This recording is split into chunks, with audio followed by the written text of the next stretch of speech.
नमस्कार साथियों, welcome to ज्ञान जोन। आज की क्लास में आप सबका स्वागत है। आज हम करने जाएंगे प्रश्नावली 1.2 का प्रश्न संख्या 3, 4 और 5 को करने की कोशिश करेंगे। प्रश्न संख्या 1 और 2 हमने पिछले वीडियो में कर ली है, तो जिन्होंने वो नहीं किया पहले उस वीडियो को देखें, उसके बाद इस वीडियो पे आ जाए। तो शुरू करते हैं। प्रश्न संख्या 3। प्रश्न संख्या 3 में दिया हुआ है कि अभाज्य गुणनखंड विधि द्वारा निम्नलिखित पूर्णांकों का HCF और LCM ज्ञात कीजिए। अभाज्य गुणनखंड करने और HCF LCM ज्ञात करने, जो हम छोटी क्लास से करते आ रहे हैं।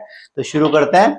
पहला सवाल, पहला क्वेश्चन है, इसमें है 12, 15 और 21, है ना। तो 12, 15 और 21 का हमको क्या ज्ञात करना है? HCF और LCM।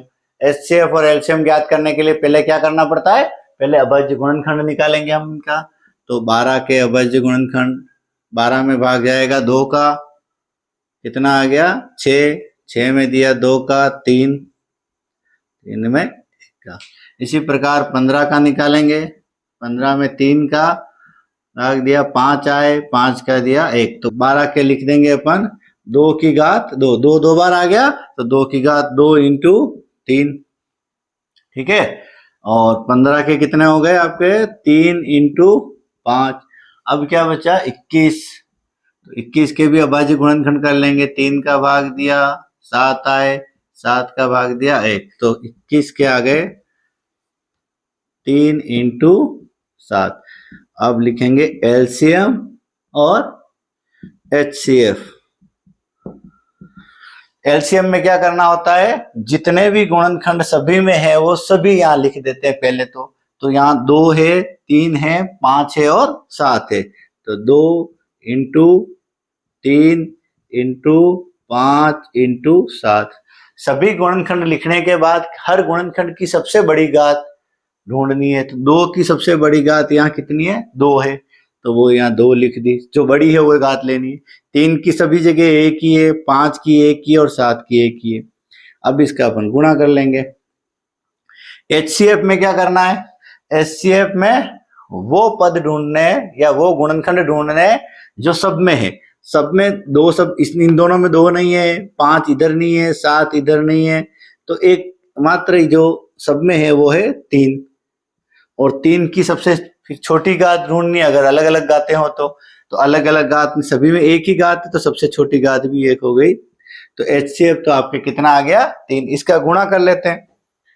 2 की घात 2 यानी 4, 4 तिया 12, 60 और 60 का गुणा करेंगे 7 से, 7 छंग 42। तो कितना आ गया आपके? 420। तो LCM आया आपके 420 और HCF आया 3। इसी तरह सेकंड नंबर का सवाल ले लेते हैं। सेकंड में क्या है? 17, 23 और 29, इनके गुणनखंड करते हैं। तो देखो 17 अभाज्य संख्या है तो किसी का भाग नहीं जाएगा, 17 में 17 का ही जाएगा। इसी प्रकार 23 भी अभाज्य है तो किसी का भाग नहीं जाने वाला, 23 में 23 का ही जाएगा। 29 भी अभाज्य संख्या है तो 29 में भी किसी का भाग नहीं जाएगा, 29 का ही जाएगा। तो ये आपके 17 के गुणनखंड आ गए 17, 23 के गुणनखंड आ गए 23 और 29 के आ गए 29। अब लिखेंगे, पहले क्या लिखा? LCM, तो LCM लिख दो और HCF। तो LCM में हम क्या करते हैं? तीनों ही गुणनखंड लेते हैं जो है सब। तो 17 इंटू 23 इंटू 29। HCF में जो तीनों में हो वो लेते हैं। तो यहाँ तीनों में कौन सा गुणनखंड है? कोई नहीं है। अब कोई नहीं है तो 1 होगा। अब कोई पूछ सकता है 1 क्यों हुआ, 0 क्यों नहीं हुआ? तो पहले तो हम जानते हैं कि 1 क्या है? गुणात्मक तत्समक है। और अगर ये गुणात्मक तत्समक का मतलब समझ में नहीं आता है तो इसके लिए जो हमने पहले वीडियो बनाया ना गुणात्मक तत्समक वाला, उसको देख ले। तो अगर यहाँ कुछ नहीं है तो हम क्या मान सकते हैं? 1, क्योंकि गुणा 1 के गुणे से कोई फर्क नहीं पड़ता, तो 1 कॉमन है, ठीक है। इसलिए चूंकि यहाँ गुणा का ही मसला है, यहाँ भी गुणा ही है और गुणे में 1 का कोई प्रभाव नहीं पड़ता है, इसलिए यहाँ HCF कितना होगा? 1। अगर यहाँ जोड़ हो रही होती और यहाँ कोई पद नहीं होता तो हम यहाँ कितना आता, तब हम लिखते 0। तो ये हो गया आपका HCF तो हो गया 1। अब इसका हम गुणा कर देंगे, तो 17 इंटू 23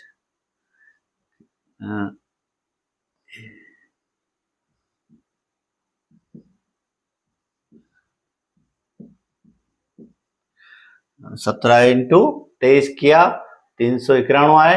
अब इसका 29 से गुणा करेंगे हम,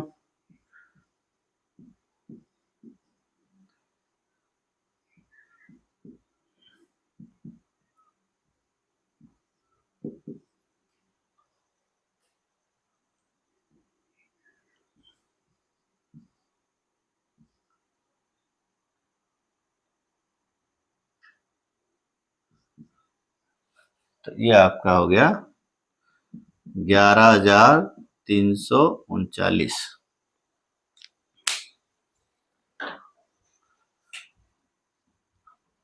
तो ये हो गया आपके प्रश्न नंबर 1। प्रश्न नंबर 1 जिसमें 12, 15 और 21 का एलसीएम कितना आया 420 और एचसीएफ आया 3। इसी प्रकार ये हो गया क्वेश्चन नंबर 2, 17, 23 और 29 का एलसीएम कितना आया 11,339 और एचसीएफ आया 1। अब हम लेते हैं क्वेश्चन नंबर 3, यहां ले लेते हैं।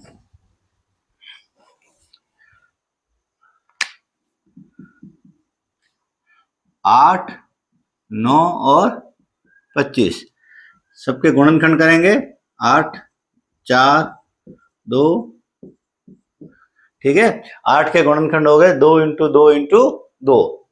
9 में क्या करेंगे हम, 9 में किसका भाग जाएगा, 3 का, 2 का नहीं जाएगा। 3 का दिया 3 और 3 में 3 का दिया तो 1।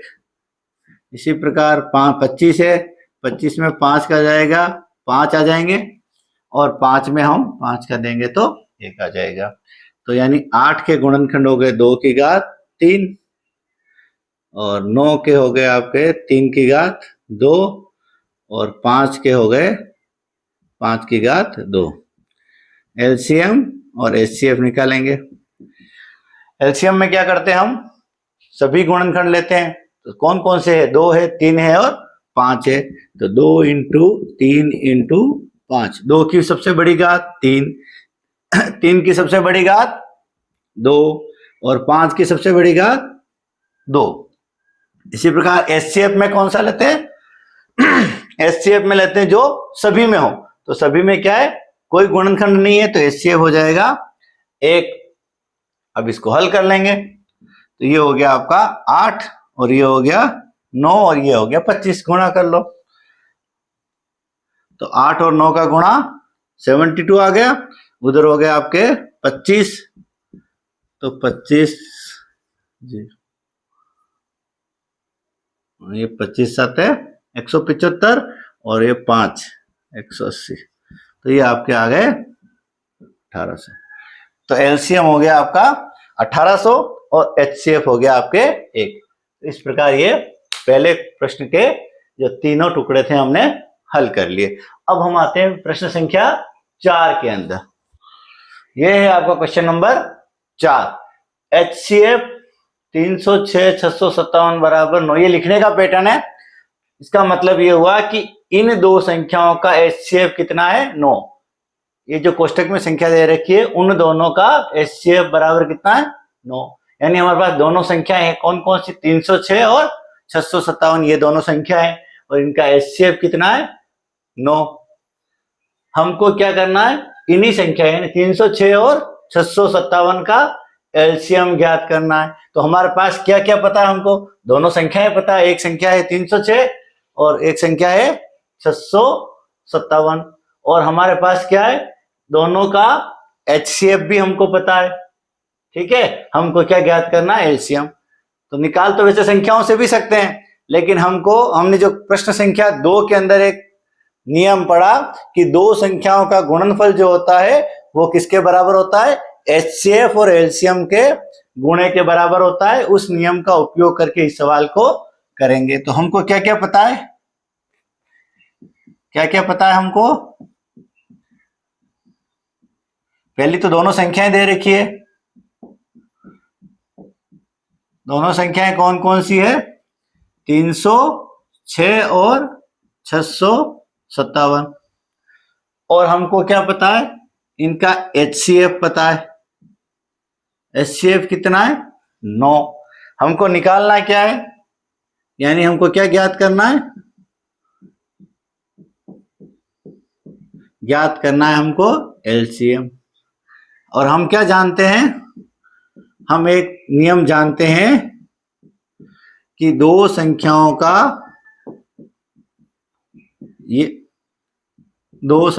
का गुणनफल बराबर HCF इंटू LCM। ठीक है, हम ये पहले से जानते हैं कि अगर दोनों संख्याओं का गुणनफल करें और उन्हीं संख्याओं का HCF और LCM का गुणनफल करें तो दोनों बराबर आते हैं। ठीक है, और हमारे पास क्या है, दोनों संख्याएं हैं और HCF है, तो हम यहां लिख देते हैं दोनों संख्याओं का गुणनफल क्या है, 306 इंटू 657 बराबर HCF आपका कितना दे रखा है, 9। LCM हमको निकालना है, तो LCM की जगह LCM ले, इस 9 को ले आएंगे इधर, तो ये हो जाएगा आपका LCM बराबर 306 इंटू 657 बटा 9। जो कट रहे हैं उनको काट दो, बचे उनको गुणा कर लो, तो ये 3 से कट जाएंगे,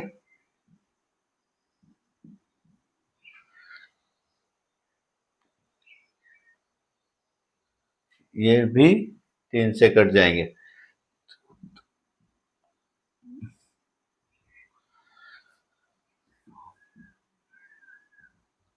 तो ये आ गया आपके LCM बराबर 102 इंटू 219।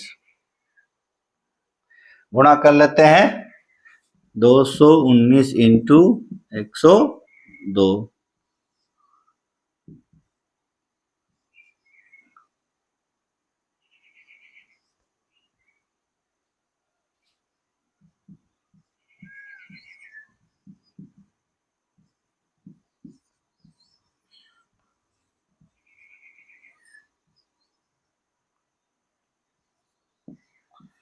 यानी आ गया 22,338। तो LCM बराबर 22,338। ठीक है, ये हो गया हमारा प्रश्न संख्या 4। अब हम लेते हैं प्रश्न संख्या 5। ये है आपका क्वेश्चन संख्या 5। क्या दे रखा है, जांच कीजिए कि क्या किसी प्राकृत संख्या n के लिए, n क्या है, प्राकृत संख्या, यानी 1 2 3 4 कुछ भी हो सकता है, 6n यानी 6 की घात 1 2 3 4 5 6 7 8 कोई भी हो, 6n अंक इसका जो हल है 0 पर समाप्त हो सकती है क्या, यानी 6 की घात n, 6 की हम कितने भी घात लगा दे, 1 लगा दे, 2 लगा दे, 3 लगा दे, क्या ये जो संख्या का मान है वो कोई ऐसा मान आ सकता है जिसके एंड में 0 हो, एंड में 0 जिस होता है उसको अपन कहते हैं शून्यांक संख्या, यानी ऐसी संख्या जिसका इकाई का अंक कितना हो, 0 हो। तो ये कह रहा है कि भाई अगर 6 की घात n को अपन हल करें, यानी कितनी भी घात 6 के ऊपर रख करके उसको हल करें, तो क्या 0 वाली संख्या आ सकती है क्या। तो इसका स्पष्टीकरण क्या लिखना है, उससे पहले हम कुछ 2 बातें समझ लेते हैं कि 6 की घात n का मतलब क्या होगा। तो 6 की घात n का मतलब क्या होगा, समझो कि जैसे इसको यूं समझो, 6 की घात 1 क्या होता है, 2 इंटू 3 की घात n, ये होगा, सॉरी 1, 6 की घात 1 का मतलब हुआ 2, 6 बराबर 2 इंटू 3, गुणनखंड कर लिया भाज्य, तो ये हो जाएगा 2 की घात 1 और 3 की घात 1। इसी तरह हम ले 6 की घात 2, तो ये हो जाएगा 2 इंटू 3 की घात 2। ठीक है, यानी 2 की घात 2 और 3 की घात भी 2। इसी तरह हम अगर इसकी घात बढ़ाते रहे, जैसे 6 की घात 3 ले ले, तो यहाँ क्या हो जाएगा, 2 इंटू 3 की घात 3, यानी कि 2 की घात 3 इंटू 3 की घात 3।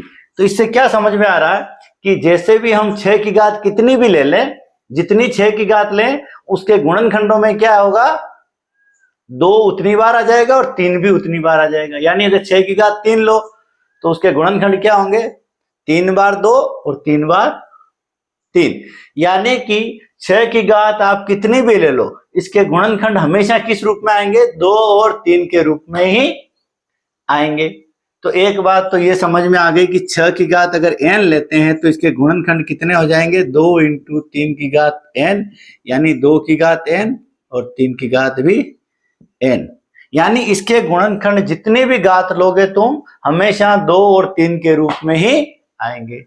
यानी 6 की घात n का गुणनखंड कभी 5 नहीं आएगा। ठीक है, ये समझ में आ गया। एक तो इसको समझना है कि 6 की घात n का कोई गुणनखंड 5 नहीं आता है। दूसरी एक बात और समझनी है हमको कि शून्यांत संख्या जो होती है, शून्यांत, हमने ये भाजकता के नियम में ये पढ़ा है कि 5 का भाग किसमें जाता है? जिसके एंड में 0 आए। यानी 0 पर समाप्त होने वाली संख्या शून्यांत संख्या, जैसे 10 हो, ठीक है, 20 हो, 30 हो, 100 हो, ये सारी शून्यांत संख्याएं, इनके जब गुणनखंड करते हैं तो इनमें 5 अवश्य आता है।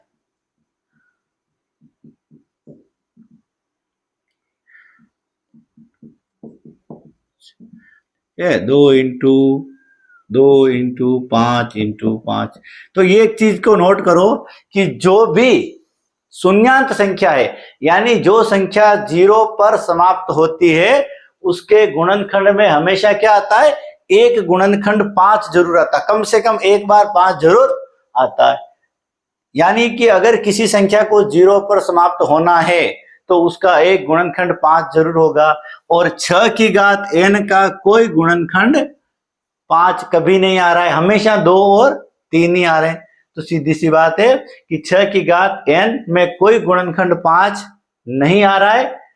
इसका मतलब वो शून्यांत संख्या नहीं हो सकती, क्योंकि शून्यांत संख्या में एक गुणनखंड 5 अवश्य होता है। अब इसको लिखना कैसे ये देख लेते हैं। इतना लंबा लिखने की जरूरत नहीं है। ठीक है, हम क्या लिखेंगे कि 6 की घात n बराबर क्या होगा? 2 इंटू 3 की घात n बराबर 2 की घात n इंटू 3 की घात n। यानी 6 की घात n के हम गुणनखंड करेंगे तो क्या अभाज्य गुणनखंड करेंगे तो क्या आएगा? 2 की घात n और 3 की घात n। यानी 6 की घात हम जितनी भी लेंगे, जितनी 6 की घात लेंगे उतनी बार हमारे 2 आ जाएगा गुणनखंड में और उतनी ही बार 3। अर्थात हम क्या लिखेंगे? अर्थात 6 की घात n का कोई गुणनखंड